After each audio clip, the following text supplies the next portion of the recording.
Hello friend, नमस्कार। मैं उम्मीद आप सभी का स्वागत करता हूं। तो देखिए, इस वीडियो में मैं बताने वाला हूं, ये वीडियो स्पेशल होने वाली है हुबली जोन वालों के लिए, क्योंकि हुबली जोन वालों के लिए किस तरह से अब तैयारी करनी है, कैसे तैयारी नहीं करनी है और कैसे वो अब 80 भी ला सकते हैं, कौन से टॉपिक पढ़कर जाने चाहिए, कौन से टॉपिक पढ़कर नहीं जाने चाहिए, किस बुक से तैयारी करनी चाहिए, किस बुक से अच्छा नंबर ला सकते हैं आप, और कितनी कट ऑफ रहने वाली है, क्या अटेम्प्ट रहने वाला है, ये सारी बातें मैं इस वीडियो में करने वाला हूं। तो ये वीडियो स्पेशली है हुबली जोन वालों के लिए, क्योंकि हुबली जोन वालों का जो एग्जाम है वो 4th फेज तक नहीं है, तो उनका जो एग्जाम होगा वो 7 अक्टूबर के बाद में ही होगा। जब 7 अक्टूबर के बाद में होगा तो उनके लिए अभी काफी समय है, उनके लिए कम से कम 25 दिन है, और 25 दिन की किस प्रकार से रणनीति बनाए। देखिए, जिसने अभी तक जिसकी तैयारी अच्छी भी नहीं होगी ना हुबली जोन वालों के लिए, तो वो भी अब अच्छा स्कोर कर सकते हैं, क्योंकि इस बार मां बाप का सपना आपके हाथ में है।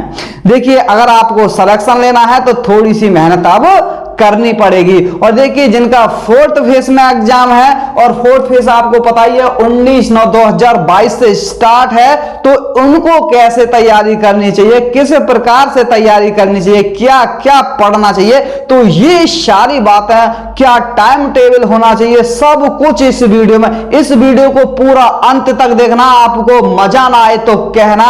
इस वीडियो को देखने के बाद आपके अंदर का जो जोश मर गया होगा ना, वो भी जाग उठेगा और आपको लगेगा जी, हम तो अब से पहले सोच रहे थे यार कैसे सिलेक्शन होगा, लेकिन अब तो ऐसे ही हो जाएगा। तो ये वीडियो आपको बहुत ज्यादा मोटिवेट करने वाली है, तो इस वीडियो को पूरा देखने से आपके अंदर बहुत ज्यादा जोश पैदा होगा।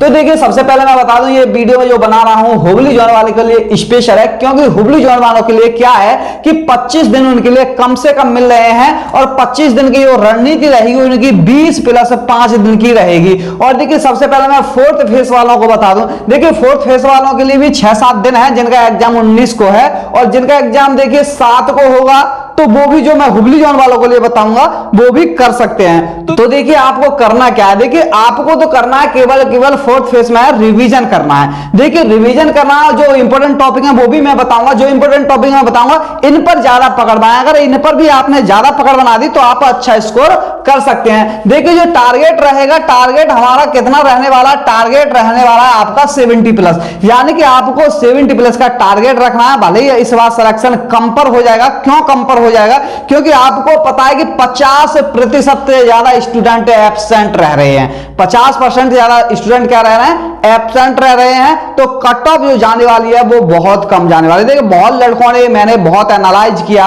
बहुतों ने बताया कि हमारे रूम में तो 60 में से 20 ही थे, हमारे रूम में तो 15 ही थे, हमारे रूम में तो 10 ही थे। तो इस तरह से पूरा एनालाइज करने के बाद इस बार जो आपकी कट ऑफ बहुत नॉर्मल रहने वाली है। और देखिए, अगर इस बार आपने सिलेक्शन नहीं लिया तो हो सकता है आगे आपको सिलेक्शन मिले ही ना, क्योंकि अब आगे से क्वालिफिकेशन भी चेंज होने वाली है। देखिए, होगा क्या, अब आगे जब आप फॉर्म अप्लाई करोगे तो ITI चाहिए, और पहले क्या आप 2 साल ITI में लगाओगे, फिर कहीं आपकी तैयारी छूट ना जाए, तो बहुत सारी दिक्कतें आएंगी। उससे बचने के लिए यह है कि आप इसी में नौकरी ले जाओ, और आगे की जाने की इसमें नौकरी लेने के बाद में फिर बड़ी पोस्ट की तैयारी के बारे में सोचना। तो सबसे पहले मैं आपको बता दूं, जो आपका टारगेट रहेगा, देखिए जो कट ऑफ के बारे में मैं पहले बता देता हूं, कट ऑफ क्या रहने वाली है। तो देखिए, जो जनरल की वाली की जो कट ऑफ है, अगर ये 70 के आसपास अटेम्प्ट करते हैं तो इनका फाइनली सिलेक्शन हो जाएगा, किसी भी जोन से हो। आप कहेंगे कि इतनी नहीं जाएगी, देखिए इतना टारगेट लेके जाएंगे ना, जब आपके 65-60+ नंबर आएंगे, कट ऑफ इतने पर ही आपका सिलेक्शन हो जाएगा। लेकिन हमें तो टारगेट रहना है। अगर हमें 4-15 मिनट में, यानी कि 4 मिनट 15 सेकंड में रेस पूरी करनी है, तो क्या हम 4:15 के हिसाब से दौड़ेंगे या 4 के हिसाब से दौड़ेंगे?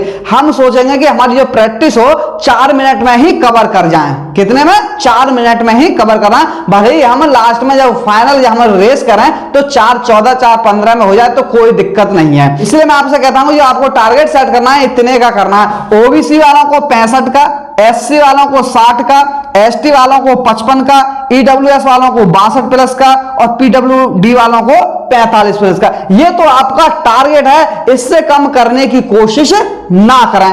कोशिश करें इतने तक हम पहुंच जाएं, क्योंकि इतनी ही कट ऑफ रहने वाली है, इससे ज्यादा नहीं जाएगी कट ऑफ, इससे कम रह सकती है, इससे ज्यादा नहीं जाएगी। अब देखिए मैं आपको बता दूं, जो मैथ में देखिए इंपॉर्टेंट टॉपिक है। अब आपको देखिए करना क्या है, देखिए जो स्पेशल है हुबली जोन वालों को क्या करना है, देखिए हुबली जोन वालों को देखिए 25 दिन मिल रहे हैं कम से कम। अब से कितने दिन मिल रहे हैं, 25 दिन मिल रहे हैं, तो उनको देखिए 20 के आगे 20 दिन में आपको पूरा सिलेबस अच्छे से कवर करना है। उसके बाद जो 5 दिन बचेंगे ना, उन 5 दिनों में जो आपने 20 दिन में पढ़ा है ना, उनमें 5 दिन में केवल वही रिवीजन करें, केवल वही रिवीजन करें उन लास्ट 5 दिन में। तो ये करना है कि मैथ में ज्यादा से ज्यादा इंपॉर्टेंट टॉपिक है, मेरे चैनल पर वीडियो भी पड़ी हुई है इंपॉर्टेंट टॉपिक की, तो आप वहां से भी देख सकते हैं, वहां से भी सेलेक्ट कर सकते हैं कि ये टॉपिक है, और आज ही अपने नोट कर लें कि ये टॉपिक है। तो 15 से ज्यादा इंपॉर्टेंट टॉपिक नहीं है, और कुछ टॉपिक मैं भी बताने वाला हूं जहां से ज्यादा क्वेश्चन पूछे जा रहे हैं। देखिए रीजनिंग में आपके ज्यादा से ज्यादा 20 टॉपिक इंपॉर्टेंट है।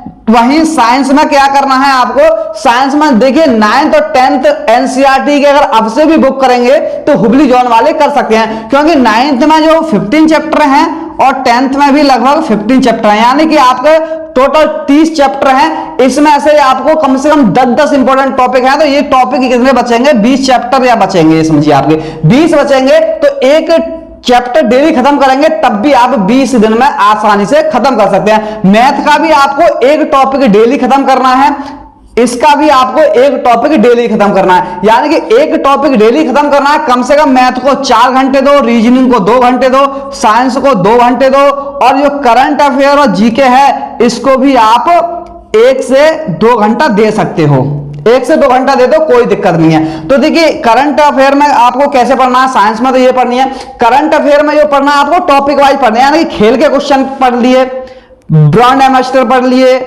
सीओ वगैरह वो होते हैं, उसके बाद में देखिए प्रधानमंत्री वगैरह, राजधानी वगैरह, इस तरह से टॉपिक वाइज आप कंप्लीट करें करंट अफेयर और जीके को। अगर करंट अफेयर जीके आप पढ़ेंगे डेली तो हो सकता है 10-12 क्वेश्चन आप आसानी से कर सकें। जब आप इन टॉपिक को ऐसे पढ़ोगे, और आपको करना क्या है, मैथ पढ़ना है आपको आर.एस. अग्रवाल से ही कवर कर रहा है, क्योंकि पूरा पेपर यहीं से फंस रहा है। और जो रीजनिंग के आपके पास कोई भी बुक है तो वहां से भी आप कर सकते हैं। इसके बाद में देखिए जीके और जो करंट अफेयर के लिए आप स्पीडी हो तो उससे कर सकते हैं, या फिर आपके पास कोई भी बुक है तो वहां से कर सकते हैं। इन सब में जब आप तैयारी करो तो एक विशेष बात का ध्यान रखना है कि यूट्यूब के चक्कर में मत पड़ना।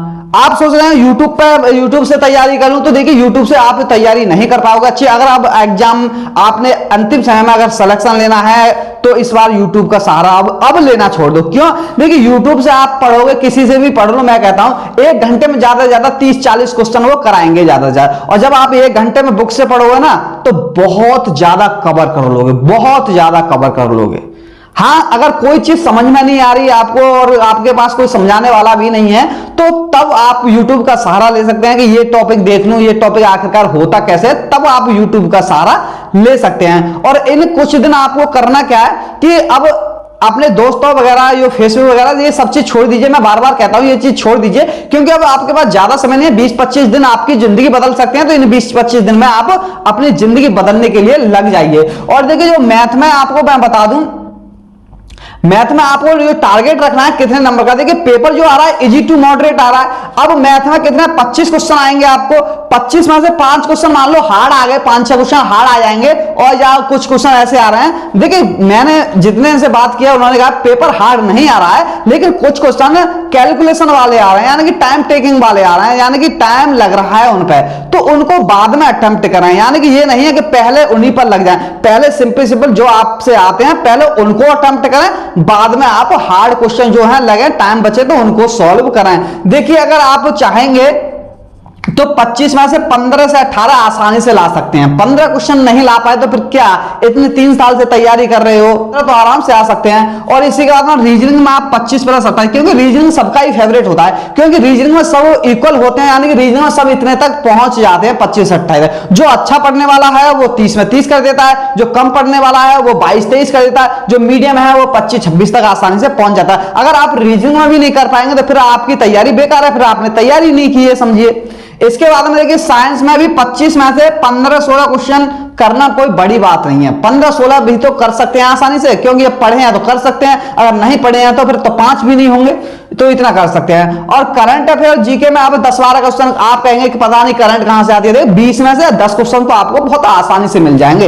यानी 10 क्वेश्चन तो आप आसानी से कर सकते हैं, जो अगर आपने तैयारी किया तो 10 क्वेश्चन करना बड़ी बात नहीं है। जीके में 50% करना, जो अच्छे होते हैं ना 17-18 कर देते हैं, जो पढ़ के आते हैं तैयारी करके। तो ये आपका टारगेट रहेगा, अगर आप इतने इतने करते हैं तो आप 70 के आसपास आसानी से पहुंच सकते हैं। और जो एसटी वाले हैं वो भी आप 55 तक आसानी से यहां से पहुंच जाएंगे, कोई दिक्कत नहीं है। तो इसी तरह से आप जो अगर जिस कैटेगरी में, जैसे जो एससी वाले हैं उनको 60 करना है तो 15, 25, 15 कितने हो गए, और फिर यहां से 1-2 क्वेश्चन करके 10 करके तो वो भी 60 तक आसानी से पहुंच जाएंगे। तो ये आपका टारगेट रहना चाहिए। आपका टारगेट ये नहीं है कि मैथ आ गया और मैथ में 25 में 25 करने हैं, मुझे तो 25 में 25 करने हैं भैया, मैथ में लग जाएं, तो ऐसा नहीं करना। तो इस तरह से आपको अपना टारगेट सेट करना है। अब मैं देखिए आपको बता दूं इंपॉर्टेंट टॉपिक है जो यहां से ज्यादा क्वेश्चन पूछे आ रहे हैं, तो ये रणनीति आप बनाना है। आपको ये करना है, देखिए करना क्या है, जैसे आपको अपना जो टाइम टेबल फिक्स करना है, एक दिन पहले, एक दिन यानी कि आज ही अपना टाइम टेबल सेट करना है।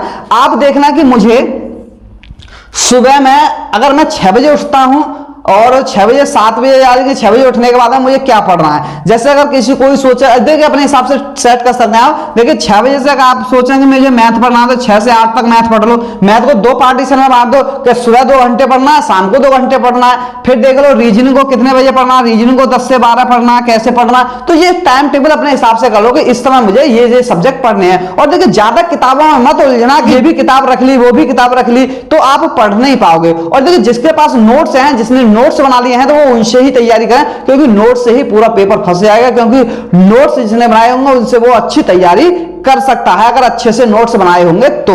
अगर नोट्स नहीं बनाए तो अब भी आप बुक से भी पढ़ेंगे तो भी कर सकते हैं। अब देखिए इंपॉर्टेंट टॉपिक मैं बता दूं, यहां से आप जो सोच रहे होंगे कि इतने नंबर कैसे लाएंगे, तो देखिए जो एनालाइज हुआ है अब तक का जितना भी पेपर हुआ है उसी के आधार मैं बता दूं यहां से क्वेश्चन आ रहा है। तो देखिए मैथ की बात करूं तो मैथ में देखिए बोर्ड मास से 3 से 4 क्वेश्चन आ रहे हैं, वहीं स्क्वायर रूट से 2 से 3 क्वेश्चन आ रहा है। यानी कि अगर आपने नंबर सीरीज टॉपिक अच्छे से कर लिया, उसमें सारे जो पॉइंट्स हैं वो अच्छे से कर ले, सारे टाइप अच्छे से कर लिए, तो कम से कम 6 से 7 क्वेश्चन आप नंबर सिस्टम से ही कर सकते हैं। आपका एचसीएफ एलसीएम होगा, यहां से 3 क्वेश्चन आ रहा है, 3 से 4 क्वेश्चन आ रहा है, डिविजिबिलिटी रूल से भी आ सकता है, और ये तो आ ही रहे हैं। और एज से 2 क्वेश्चन आ रहे हैं, एवरेज से 2 क्वेश्चन आ रहे हैं, से 2 से 3 क्वेश्चन आ रहे हैं। तो ये तो इंपॉर्टेंट टॉपिक है।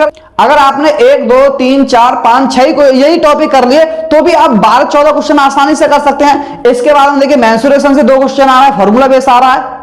इसके बाद में देखिए वर्क से 1 क्वेश्चन आ रहा है, तो और SI/CI से क्वेश्चन आ रहा है, तो वो भी टॉपिक आपको कर रहे हैं, लेकिन इन टॉपिक पर आपको ज्यादा फोकस करना है। इसके बाद में देखिए जो आपका रीजनिंग में नंबर सीरीज से आपके 5 से 6 क्वेश्चन आ रहे हैं। देखिए नंबर सीरीज कई प्रकार की होती है, अल्फाबेट भी हो सकती है और नंबर के आधार पर भी हो सकते हैं। तो यहां से 5 से 6 क्वेश्चन आ रहा है, कोडिंग रिकॉर्डिंग से 4 से 5 क्वेश्चन आ रहा है, डायरेक्शन से 3 से 4 क्वेश्चन आ रहा है, और आपका मैथमेटिकल ऑपरेशन से आपके 2 से 3 क्वेश्चन आ रहा है, सिलोगिज्म स्टेटमेंट एंड आर्गुमेंट से 2 से 3 क्वेश्चन आ रहा है। तो आप ये भी करके जाएंगे तो भी यहां से भी 15-16 क्वेश्चन तो आपके यहां से ही फंस जाएंगे। तो ये तो है कि मैथ और रीजनिंग के इंपॉर्टेंट टॉपिक, यहां से आपको सबसे ज्यादा क्वेश्चन देखने को मिला है। अब देखिए साइंस में आप कैसे पहुंचेंगे। देखिए साइंस में सबसे ज्यादा जो टॉपिक पूछे जा रहे हैं वो लाइट से आ रहा है, 4 से 5 क्वेश्चन आ रहा है, इलेक्ट्रिसिटी से 4 से 5 क्वेश्चन आ रहा है, पीरियोडिक टेबल से 3 से 4 आ रहा है, एसिड बेस से 102 क्वेश्चन आ रहा है, और कार्बन ऑर्गेनिक से 2 क्वेश्चन आ रहा है, ह्यूमन बॉडी से 2 से 4 क्वेश्चन आ रहा है। ह्यूमन बॉडी जो होती है, हमारी बॉडी होती है, इससे संबंधित भी 2 से 4 क्वेश्चन पूछे जा रहे हैं। तो ये टॉपिक है इंपॉर्टेंट मॉडल। अगर आपने इन्हीं टॉपिक की तैयारी कर ली, यानी कि